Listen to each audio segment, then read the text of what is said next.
Hello students, कैसे हैं आप सब। आशा करती हूँ आप अच्छे होंगे और अच्छे से अपनी पढ़ाई कर रहे होंगे।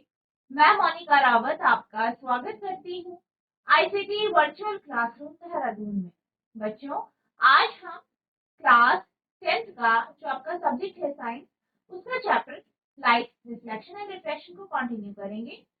तो बच्चों, पिछले लेक्चर में हमने यहाँ पे आपके कुछ फॉर्मूले देखे थे, जैसे कि मिरर फॉर्मूला, मैग्निफिकेशन कैसे निकाला है, ये सब चीज। इसके बेस में हमने कुछ क्वेश्चंस भी डिस्कस किए थे। आज हम इसके आगे के प्रश्नों को डिस्कस करें। आज का आपका पहला प्रश्न है, name a mirror that can give an erect and enlarge image of an object. उस दर्पण का नाम बताइए जो बिंब का सीधा तथा आवर्धित प्रतिबिंब बना सके। क्या कहा है, कहा ये क्या है कि दर्पण बताना है जो सीधा और बड़ा प्रतिबिंब है। दर्पण की बात करें, मिरर की बात करें, तो आपने 3 प्रकार के दर्पण पढ़े हैं। ठीक है,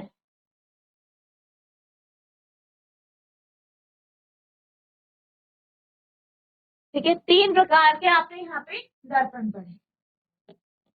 कौन कौन से दर्पण है? पहला है प्लेन मिरर, जिसे आप क्या कहते हैं, समतल दर्पण। बाकी दो आपके जो है स्फेरिकल मिरर्स है।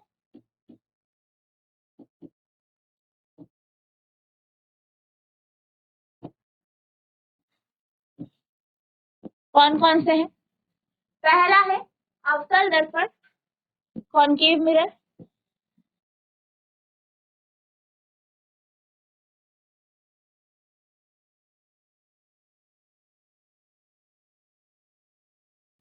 तीसरा है कॉन्वेक्स मिरर।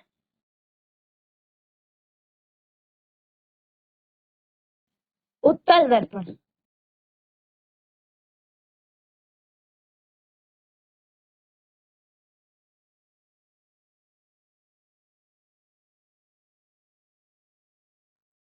ठीक है, दर्पण की बात करें, 3 दर्पण है। पहला है प्लेन मिरर, बाकी है कॉनकेव और दूसरा कॉन्वेक्स मिरर। अब यहाँ पे जब हम दर्पण की बात करते हैं तो यहाँ पे पूछा गया है कि सीधा और आवर्धित प्रतिबिंब कौन बनाता है। सीधे प्रतिबिंब की बात करें तो प्लेन मिरर हर एक केस में सीधा प्रतिबिंब बनाता है, लेकिन आवर्धित प्रतिबिंब नहीं बनाता है, यानी प्रतिबिंब का साइज सेम रहता है। दूसरा, अगर हम कॉनकेव या अवतल दर्पण की बात करें तो कॉनकेव मिरर के द्वारा जो है आवर्धित और छोटा प्रतिबिंब बनाया जाता है, लेकिन यहाँ पे सिर्फ एक ही केस में सीधा प्रतिबिंब बनता है, जब भी वस्तु को फोकस और पोल के बीच में, यानी फोकस और ध्रुव के बीच में रखा जाए। ठीक है, और साथ ही साथ इस केस में आवर्धित भी बनता है। नेक्स्ट है आपका कॉन्वेक्स मिरर, उत्तल दर्पण। इसमें हर एक केस में सीधा प्रतिबिंब तो बनता है, लेकिन आवर्धित नहीं बनता, यानी छोटा प्रतिबिंब बनता है। यानी जब आपसे ये पूछा जाए कि बिंब सीधा और आवर्धित कब बनेगा, किस केस में बनेगा, कौन सा दर्पण बनाएगा, तो आपका आंसर होगा कॉनकेव मिरर। सिर्फ एक केस में, जब भी वस्तु को फोकस और पोल के बीच में रखा जाता है। तो आपका जो आंसर होगा कॉनकेव मिरर यानी अवतल दर्पण होगा। तो ये आपका आंसर है। नोट करें।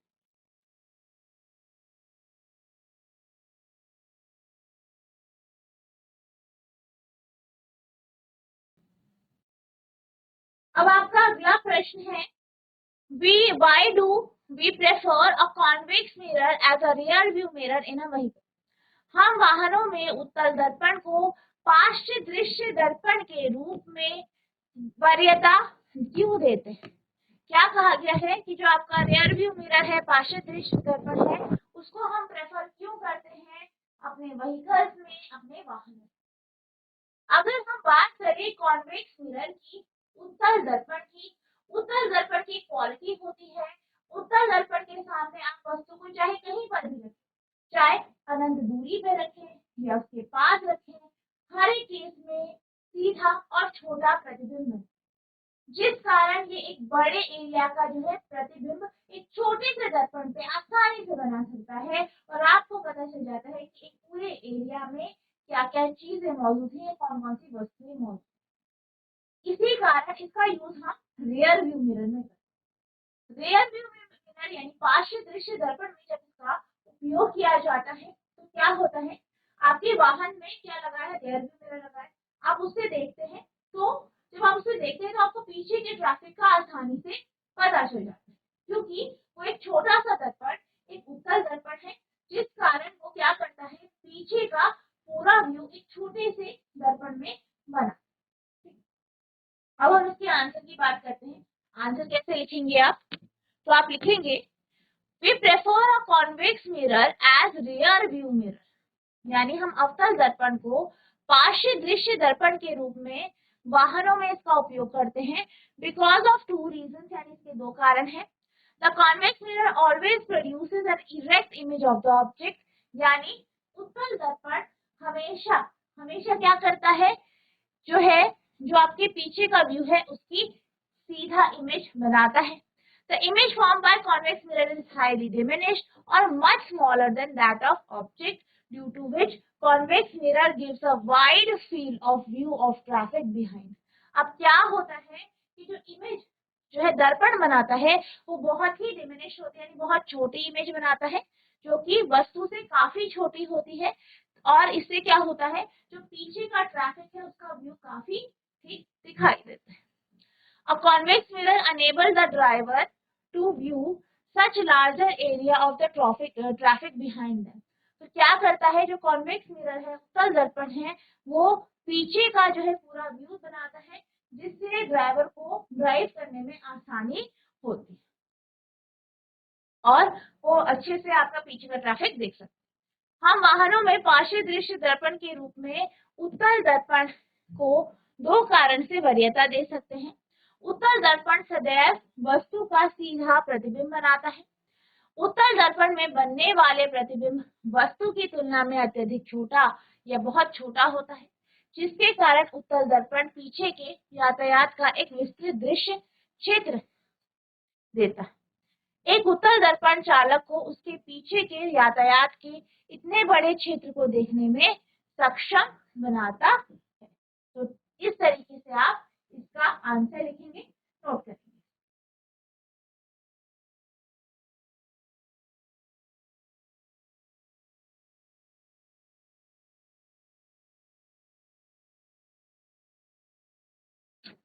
अब हम चलते हैं अगले प्रश्न की ओर।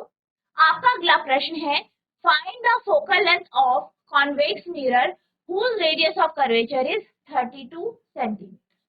उस उत्तल दर्पण की फोकस दूरी ज्ञात कीजिए जिसकी वक्रता त्रिज्या 32 सेंटीमीटर।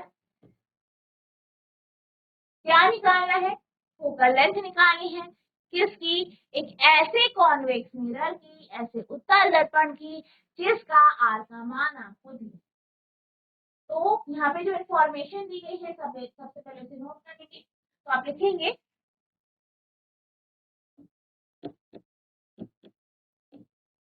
उत्तल दर्पण की वक्रता त्रिज्या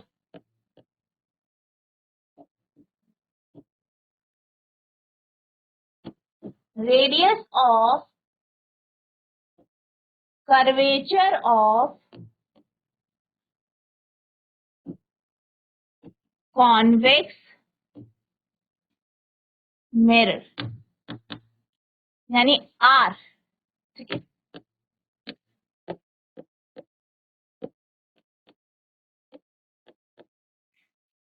कितना दिया है, 32 सेंटीमीटर।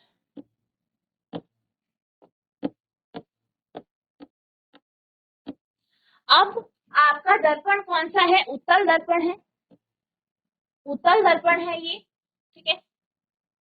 अब यहाँ पे उत्तल दर्पण की बात कर रहे हैं हम, तो उत्तल दर्पण का जो एफ होता है, आर होता है, उसकी अगर हम बात करें तो वो पॉजिटिव होता है, यानी पॉजिटिव 32 सेंटीमीटर।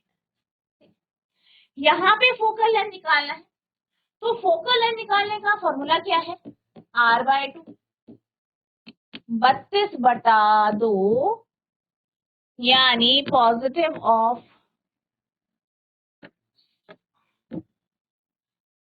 है 16 सेंटीमीटर। ठीक है, यानी उत्तल दर्पण की वक्रता त्रिज्या प्लस 16 सेंटीमीटर नोट करें।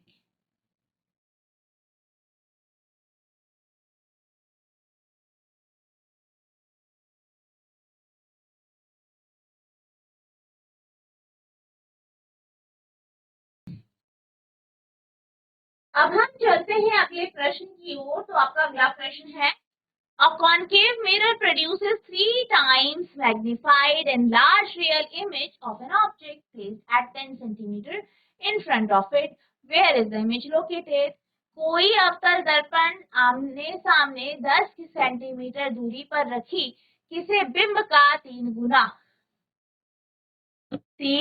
गुना आवर्धित बड़ा प्रतिबिंब बनाता है, प्रतिबिंब दर्पण से कितनी दूरी पर है। क्या कहा है कि कॉन्केव मिरर है, अवतल दर्पण है, उसके सामने 10 सेंटीमीटर की दूरी पर क्या रखा जाता है, वस्तु रखी जाती है, और वो क्या करता है, 3 गुना बड़ा, यानी m की मैग्निफिकेशन की वैल्यू 3 दी गई है, 3 गुना बड़ा प्रतिबिंब बनाता है। तो आपसे पूछा है कि प्रतिबिंब की दर्पण से दूरी क्या होगी, यानी v की वैल्यू आपसे पूछी।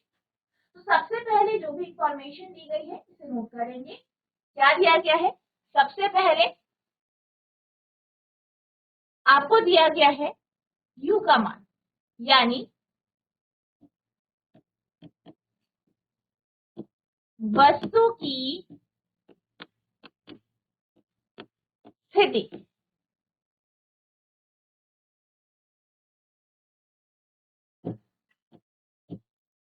या वस्तु की दूरी आएगा,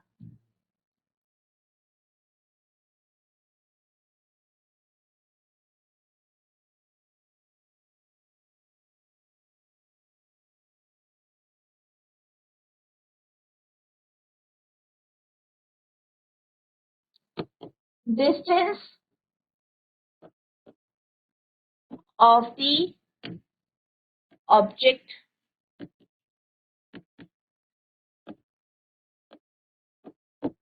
-10 सेंटीमीटर। क्या दिया है, और magnification,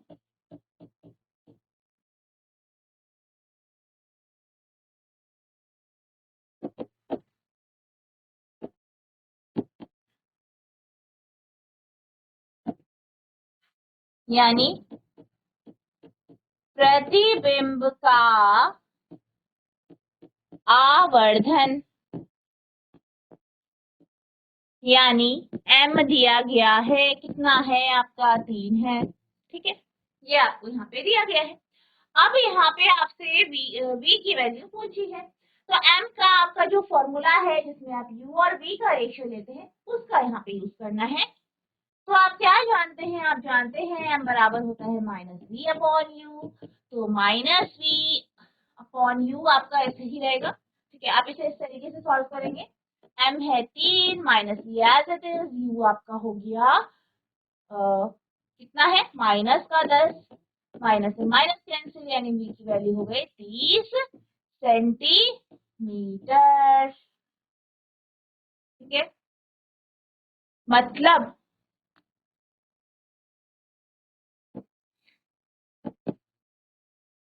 distance of image from the mirror will be plus 30 centimetre, यानी प्रतिबिंब की दर्पण से दूरी सेंटीमीटर होगी। ठीक है, तो ये आपका यहाँ पे आंसर आ जाएगा। ठीक है, इस तरीके से आपको सॉल्व करना है, नोट कर।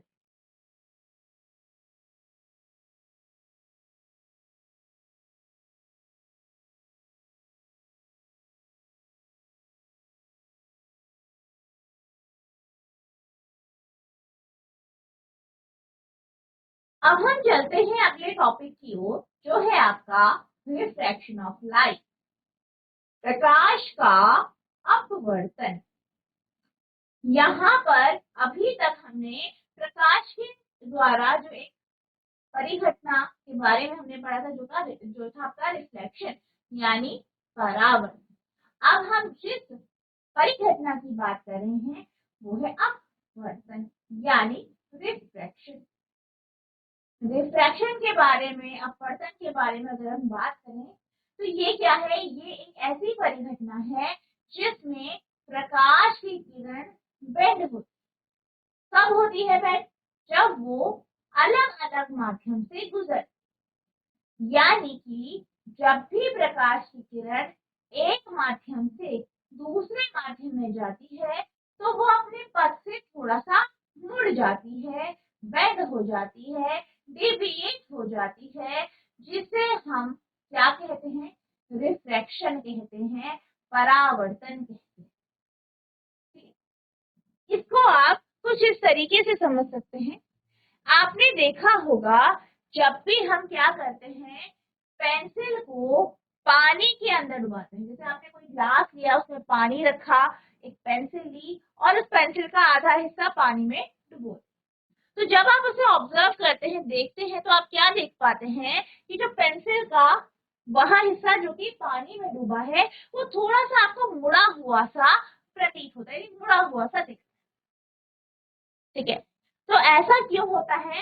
ऐसा जो है इसलिए होता है क्योंकि यहाँ पे क्या हो रहा है, जो वो प्रकाश की किरण जो पेंसिल से हमारी तरफ आ रही है, ये जो पेंसिल से जब पास होती है, पेंसिल से फिर पानी से पास होते हुए हमारी तरफ आती है, तो वो क्या करती है, वो बेंड हो जाती है पथ से, जिस कारण हमें जो है वस्तु की एक्चुअल पोजीशन नहीं दिखती, हमें ऐसा लगता है वो मुड़ गई। तो आपको ध्यान रखना है कि अपवर्तन एक ऐसी परिघटना है जिसमें प्रकाश की किरण जब एक माध्यम से दूसरे माध्यम से की ओर जाती है तो वो अपने पथ से मुड़ जाती है। इसी परिघटना को हम क्या कहते हैं? अपवर्तन यानी रिफ्लेक्शन कहते हैं। तो रिफ्लेक्शन क्या है, अपवर्तन क्या है? Refraction of light is a phenomena of change in the path of light in going from one medium to another. प्रकाश का अपवर्तन प्रकाश के एक माध्यम से दूसरे माध्यम में जाने के मार्ग में परिवर्तन की घटना या परिघटना है। ठीक है, अब क्या होता है, यहाँ पे हमने तो बात करी कि जब भी कभी भी कोई भी किरण एक माध्यम से दूसरे माध्यम में जाती है तो वो अपने पथ से थोड़ा मुड़ जाती है। अब वो किस तरीके से मुड़ती है इसके बारे में बात। हमारे पास इस प्रकार की परिघटनाएं जब भी होती हैं तो आपके पास दो अलग अलग प्रकार के यहाँ पे माध्यम होते हैं। सबसे पहले हम इसी माध्यम के बारे में बात करें, यानी जब प्रकाश की किरण क्या करती है, एक जो है एयर से आपके वाटर में यानी पानी में जाती है। एयर की बात की जाए, वायु की बात की जाए, वायु क्या है? वायु जो है इसका अगर प्रकाशिक घनत्व देखा जाए, ऑप्टिकल डेंसिटी देखी जाए, तो इसकी ऑप्टिकल डेंसिटी कम होती है किसके कंपैरिजन में? आपकी वाटर की कंपैरिजन। यानी हम ये कह सकते हैं कि जो आपका एयर है वो ऑप्टिकली रेयरर मीडियम है। क्या है? ऑप्टिकली रेयरर, प्रकाशिक विरल माध्यम या विरल माध्यम। ये आपका क्या है? विरल माध्यम। और पानी क्या है? सघन माध्यम यानी डेंसर मीडियम यानी सघन माध्यम। अब विरल और सघन का मतलब क्या हुआ? हम ये कह सकते हैं कि यहाँ पर वाटर के मॉलिक्यूल्स काफी पास पास हैं और जो है अगर आप पर वॉल्यूम देखें तो काफी पास पास है। वहीं अगर हम एयर की बात करें तो इसके जो पार्टिकल्स होते हैं दूर होते हैं, या अगर आप पर वॉल्यूम देखें तो काफी दूर दूर होते हैं। यानी यहाँ पे जो है इसके पार्टिकल्स की संख्या कम होती है और इसकी पार्टिकल्स की संख्या ज्यादा होती है। अब हम यहाँ पे बात करेंगे कि आखिर यहाँ पे कैसी परिघटना होती है, क्या होता है। अब प्रकाश की किरण विरल से सघन माध्यम में जा रही है, तो क्या होता है, ये अपने पथ से थोड़ा सा मुड़ जाती है नॉर्मल की तरफ। ठीक है, क्या होता है, ये आपका अभिलंब है जो कि सरफेस के परपेंडिकुलर है, ये आपकी अपतित किरण है,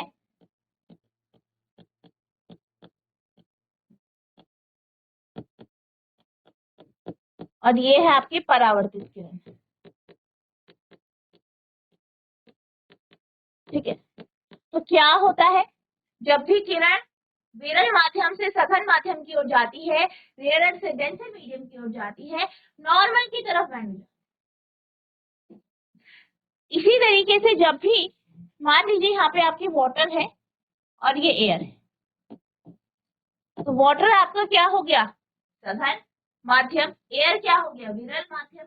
अब यहाँ पे जब भी किरण जो है पानी से कहा जाती है, वायु में जाती है, तो क्या देखा गया है कि किरण जो है वो नॉर्मल से दूर मुड़ जाती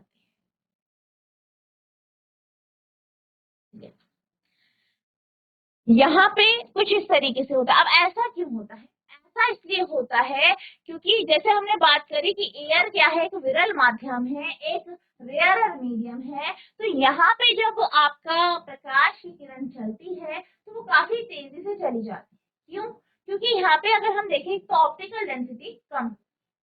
वहीं अगर हम बात करें कि जो आपका सघन माध्यम है वहां पे ऑप्टिकल डेंसिटी ज्यादा होती है, वहां पे पार्टिकल्स ज्यादा है। तो जब ज्यादा पार्टिकल्स है तो वहां पर जो प्रकाश होता है, जो किरण होती है या जो लाइट रे होती है, उसकी स्पीड कम हो जाती है, जिस कारण ये इस तरीके से बंद होती है।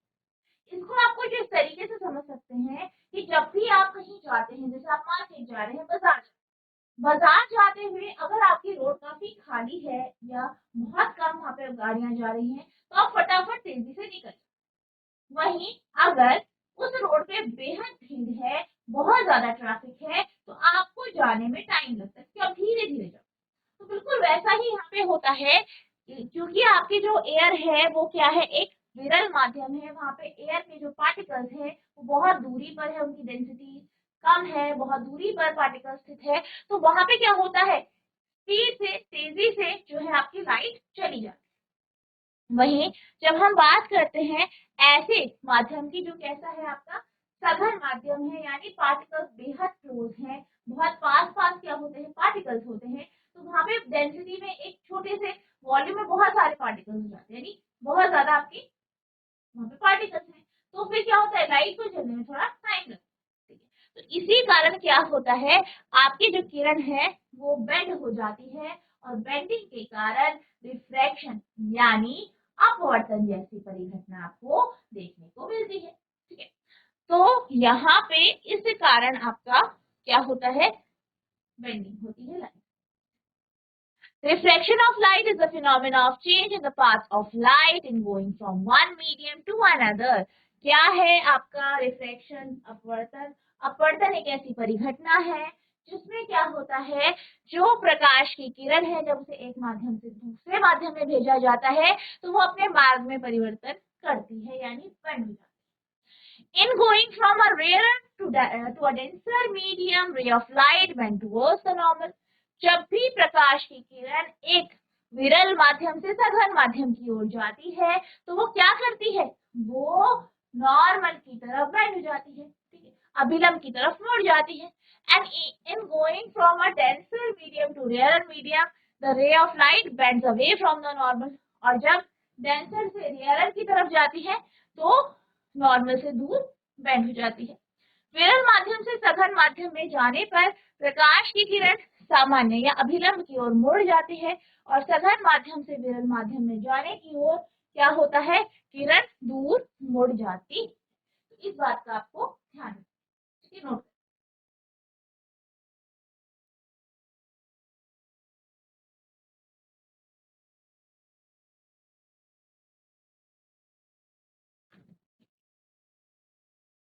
A light ray refracts whenever it travels at an angle in a medium of refractive index। क्या कहा गया है, जब भी प्रकाश की किरण एक माध्यम से दूसरे माध्यम में जाती है तो रिफ्लेक्ट होती है, अपवर्तित होती है, ठीक है।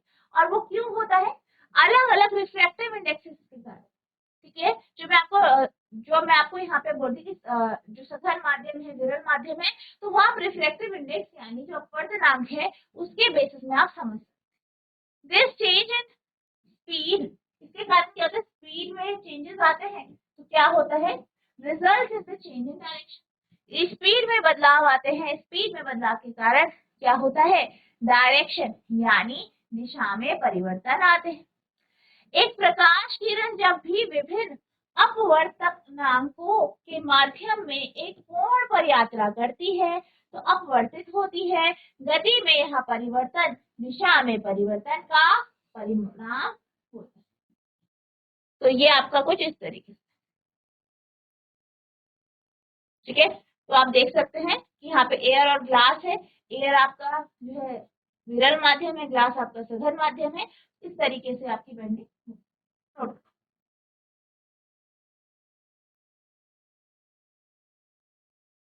तो बच्चों आज हमने जो है आपकी जो आपका ये चैप्टर है लाइट रिफ्लेक्शन एंड रिफ्लेक्शन, इसके बेसिस पे हमने कुछ क्वेश्चन डिस्कस किए। आई होप आपको ये क्वेश्चन समझ में आए होंगे। साथ ही साथ रिफ्लेक्शन की कॉन्सेप्ट को हमने जाना, ये भी आपको आई होप क्लियर हुआ होगा। आपको इन सारे टॉपिक्स को और जो क्वेश्चन हमने करे उन्हें रिवाइज करना है। कोई भी डाउट होगा तो नेक्स्ट सेक्शन में आप पूछ सकते हैं। तो बच्चों आज के लिए बस इतना ही, मिलते हैं हम नेक्स्ट सेशन में, तब तक के लिए